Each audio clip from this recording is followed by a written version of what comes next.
At pagkaraan ng 6 na araw, ay isinama ni Jesus si Pedro, at si Santiago, at si Juan na kapatid niya.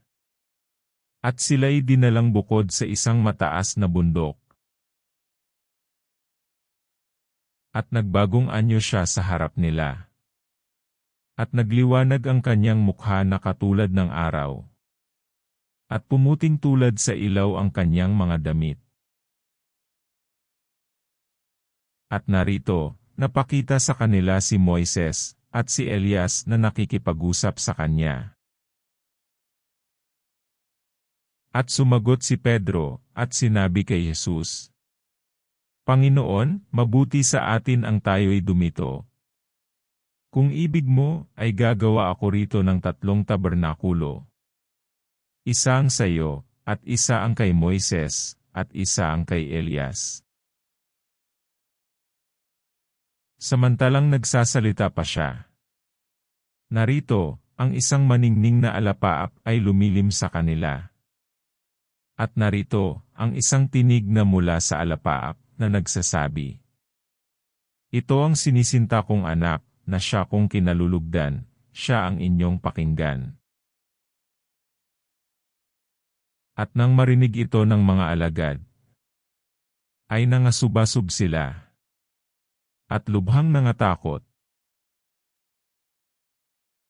At lumapit si Jesus at sila'y tinapik, at sinabi, Mangagbangon kayo, at huwag kayong mga takot. At sa paglingap ng kanilang mga mata, ay wala silang nakitang sino man, kundi si Jesus lamang. At habang sila'y nagsisibaba mula sa bundok, ay iniutos sa kanila ni Jesus na nagsasabi, Huwag niyong sabihin kanino mang tao ang pangitain, hanggang sa ang anak ng tao ay ibangon sa mga patay. At tinanong siya ng kanyang mga alagad na nangagsasabi, Bakit nga sinasabi ng mga eskriba na kinakailangang pumarito muna si Elias? At sumagot siya, at sinabi, Katotohanang si Elias ay paririto, at isasauli ang lahat ng mga bagay.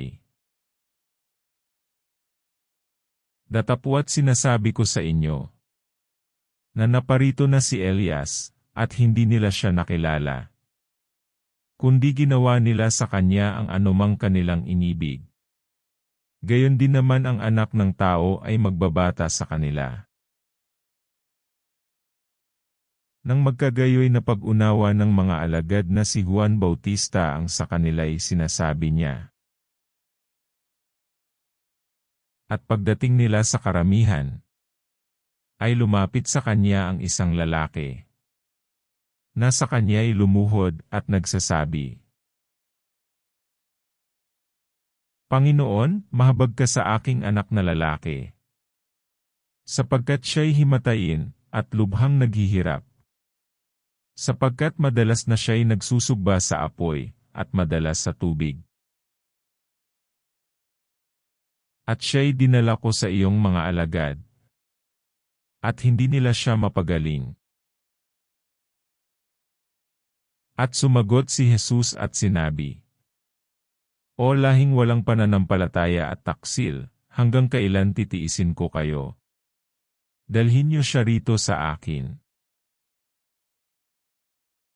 At pinagwikaan siya ni Jesus. At ang demonyo ay lumabas sa kanya. At ang bata ay gumaling mula ng oras ding yaon. Nang magkagayoy nagsilapit na bukod ang mga alagad kay Jesus, at nangagsabi, Bakit baga hindi namin napalabas yaon? At sinabi niya sa kanila, Dahil sa kakauntian ng inyong pananampalataya. Sapagkat katotohanang sinasabi ko sa inyo, kung magkaroon kayo ng pananampalataya na kasing laki ng butil ng binhi ng mustasa, ay masasabi niyo sa bundok na ito, lumipat ka mula rito hanggang doon, at ito'y lilipat, at sa inyo'y hindi may pangyayari.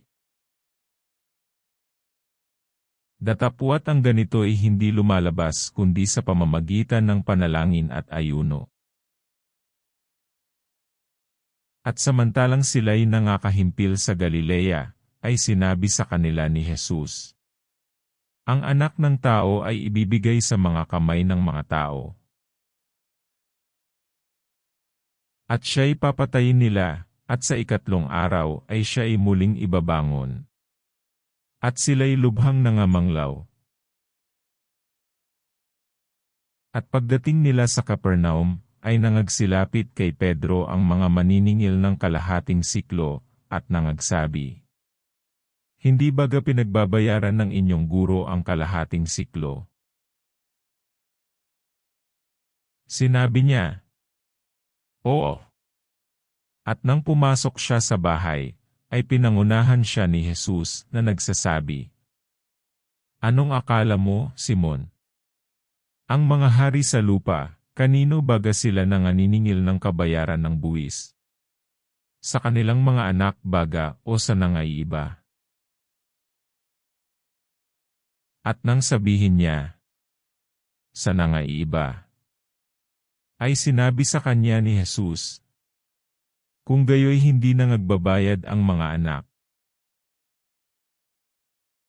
Datapwat, baka katisuran tayo nila, ay pumaroon ka sa dagat, at ihulog mo ang kawil, at kunin mo ang unang isdang lumitaw. At pagka naibuka mo na ang kanyang bibig, ay masusumpungan mo ang isang siklo, kunin mo, at ibigay mo sa kanila sa ganang akin at sayo.